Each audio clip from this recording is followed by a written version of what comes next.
अस्सलाम वालेकुम six class. हम लोग कर रहे हैं ज्योग्राफिया का बाब नंबर 3, जिसमें हम लोगों ने प्रीवियस लेक्चर में पढ़ा तबई खदोखाल और इंसान, यानी ज़मीन पर मुख्तलिफ खदोखाल पाए जाते हैं, जैसे पहाड़, मैदान, रेगिस्तान, दरिया, समुंदर। तो हम लोगों ने प्रीवियस लेक्चर में पढ़ा था पहाड़ के बारे में, यानी पहाड़ी इलाकों का मौसम शदीद होता है और लोग जो है मुश्किल माहौल में ज़िंदगी गुजारते हैं, इसलिए जिस्मानी तौर पर मजबूत होते हैं। यहाँ बर्फ़बारी होती है, इसलिए निज़ाम ज़िंदगी मफलूज होकर रह जाता है और लोग जो है वो गर्मियों के मौसम में यहाँ पर सियाहत के लिए आते हैं। इसके अलावा हम लोगों ने पढ़ा था मैदान के बारे में। चूँकि मैदान में सतह हमवार होती है तो लोगों को बेहतरीन जो है ज़िंदगी की सहूलियात मुयसर होती हैं, तो यहाँ पर आबादी भी ज़्यादा होती है। दुनिया की 80% आबादी मैदानों में रहती है। आज का हमारा टॉपिक है स्टूडेंट्स तबई खदोखाल मुख्तलिफ़ किस्म के, यानी ज़मीन में मुख्तलिफ़ खदोखाल कौन कौन से पाए जाते हैं। आज हम लोग पढ़ेंगे रेगिस्तान के बारे में, दरिया और जंगलात के बारे में। सबसे पहले हम रेगिस्तान के बारे में पढ़ लेते हैं। रेगिस्तान स्टूडेंट्स वो इलाके होते हैं जहाँ साल में बारिश 10 इंच से कम होती है, यानी यहाँ बारिश बहुत कम होती है। यहाँ पर दरिया भी नहीं होते मुस्तकिल। चूँकि यहाँ पानी कम होता है इसलिए यहाँ पौधे भी नहीं उगाए जाते। ज़्यादातर जो है वो कांटेदार झाड़ियाँ यहाँ पाई जाती हैं या खजूर के दरख्त पाए जाते हैं।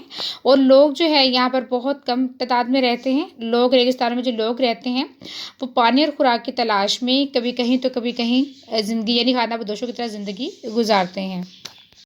हमारा नेक्स्ट खदोखाल है दरिया। यानी दरिया स्टूडेंट्स आमदोरफ्त का भी अहम ज़रिया है। यानी लोग पहले ज़माने में पानियों पर सफ़र करते थे एक जगह से दूसरी जगह जाने के लिए। इसके अलावा हम दरिया से जो है वो दरिया के पानी से बिजली भी बनाते हैं, यानी जिसको पन बिजली कहा जाता है। यानी वो बिजली जो हम पानी को यूज़ करके बनाते हैं वो पन बिजली कहलाती है। तो दरिया के पानी से हम पन बिजली भी पैदा करते हैं। इसके अलावा जो है वह दरियाओं से नहरें भी निकाली जाती हैं जिससे काश्तकारी की जाती है। और जो दरियाई वादियाँ होती हैं और मुख्तलिफ़ किस्म की जो झीलें होती हैं वो भी माहौल को खूबसूरत बनाने में अहम किरदार अदा करती हैं। हमारा नेक्स्ट खदोखाल है स्टूडेंट जंगलात। तो इंसान सबसे पहले स्टूडेंट जंगलात में रहता था। जंगलात के साथ इंसान का रिश्ता बहुत पुराना है। इंसान जो था जंगलात में चूँकि रहता था, वहाँ पर अपनी पेट को भरने के लिए वो जड़ी बूटियों और फलों का इस्तेमाल करता था। इसके अलावा वो जंगलात से लकड़ी भी हासिल करता था जिससे वो अपना घर बनाता था और वहाँ पर रहता था। जंगलात माहौल को भी स्टूडेंट्स खूबसूरत बनाते हैं। इसके अलावा हम ऑक्सीजन के ज़रिए ज़िंदा रहते हैं, यानी हम ऑक्सीजन को अपने अंदर जज़्ब करते हैं जिसकी वजह से हम ज़िंदा हैं। तो जंगलात हमें ऑक्सीजन भी फराहम करते हैं। इसके अलावा जंगलात जो है वो किसी भी इलाके की आबो हवा को मुतदल रखते हैं और माहौल को खूबसूरत बनाने में अहम किरदार अदा करते हैं। स्टूडेंट्स आज हम लोगों ने ज़मीन के मुख्तलिफ तबई खदोखाल के बारे में पढ़ा, यानी रेगिस्तान, दरिया और जंगलात के बारे में। तो रेगिस्तान स्टूडेंट्स वो इलाके होते हैं जहाँ बारिश बहुत कम होती है, ठीक है, और यहाँ पर दरिया भी मुस्तकिल नहीं होती। यानी मुस्तकिल दरिया वो जहाँ पानी रवानी से सारा साल चलता रहता है। चूँकि ये खुश्क इलाके होते हैं, यहाँ बारिश बहुत कम होती है इसलिए यहाँ मुस्तकिल दरिया भी नहीं होते। पानी कम होता है इसलिए पौधे भी नहीं उगते। ज़्यादातर यहाँ पर कांटेदार झाड़ियाँ और खजूर के दरख्त होते हैं। और चूँकि यहाँ पानी की किल्लत होती है, खुराक की भी कमी होती है, तो लोग खाना बदोशों की तरह ज़िंदगी गुजारते हैं। खाना बदोश वो लोग होते हैं स्टूडेंट्स जो खुराक और पानी की तलाश में कभी किसी जगह तो कभी किसी जगह जाकर जो है रिहाइश इख्तियार करते हैं, यानी एक जगह पर परमानेंट तौर पर नहीं रहते। नेक्स्ट हमारा खदोखाल है दरिया। यानी दरिया आमतौर का अहम ज़रिया है। कदीम ज़माने में लोग पानी पर सफ़र करते थे, यानी कश्तियों के ज़रिए एक जगह से दूसरी जगह जाते थे। दरिया से पन बिजली पैदा की जाती है, यानी वो बिजली जो हम पानी से बनाते हैं वो पन बिजली कहलाती है। इसके अलावा दरियाओं से नहरें भी निकालते हैं, फसलें काश्त की जाती हैं।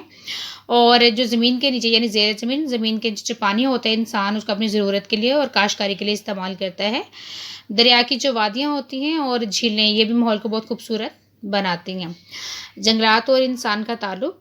तो जंगलात के साथ इंसान का बहुत पुराना रिश्ता है। इंसान सबसे पहले जंगलात में रहता था और अपने पेट को भरने के लिए जड़ी बूटियों और फलों का इस्तेमाल करता था और उसकी लकड़ी से अपना घर बनाता था। ये रिश्ता आज भी कायम और दायम है। पहाड़ी इलाकों में लोग अब भी घरों की तमीर में लकड़ी का इस्तेमाल करते हैं, बल्कि अब तो स्टूडेंट्स जदीद तर्ज तमीर यानी आजकल घरों इमारतों में लकड़ी के इस्तेमाल की बहुत ज़्यादा अहमियत दी गई है। जंगलात ना सिर्फ माहौल को खूबसूरत करते हैं बल्कि हमें ऑक्सीजन भी फराहम करते हैं। चूँकि हम ऑक्सीजन को जज़ब करते हैं तो ऑक्सीजन के ज़रिए हम जिंदा हैं, तो जंगलात हमें ऑक्सीजन भी फराहम करते हैं। इसके अलावा कुदरती रबड़ का हसूल, कागज़ बनाना और कश्ती वगैरह बनाना, इस तमाम सनत का इन्हिसार भी जंगलात पर है। जंगलात मौसम पर भी असरअंदाज होते हैं, जिसका इंसानी ज़िंदगी से गहरा ताल्लुक है। यानी जिन इलाकों में ग्रीनरी ज़्यादा होती है, जंगलात ज़्यादा होते हैं, वहाँ पर मौसम में इतनी शिद्दत नहीं पाई जाती, यानी ज़्यादा गर्मी नहीं होती है। अगर हम लाहौर में स्टूडेंट्स देखते हैं, जहाँ पे जंगलात, दरख्त की चीज़ें ज़्यादा नहीं है, यहाँ पर जब गर्मियों का मौसम होता है, जून जुलाई के महीने आते हैं, तो बहुत ज़्यादा गर्मी होती है। यानी जिन इलाकों में जंगलात होते हैं, वहाँ मौसम भी अच्छा होता है और जिसका इंसानी ज़िंदगी से बहुत गहरा ताल्लुक है। तो स्टूडेंट्स, आज हम लोगों ने रेगिस्तान, दरिया और जंगलात पढ़ा। तो जो टॉपिक आप लोग को पढ़ाए गए हैं, वो आप लोगों ने अच्छे तरीके से याद करने हैं।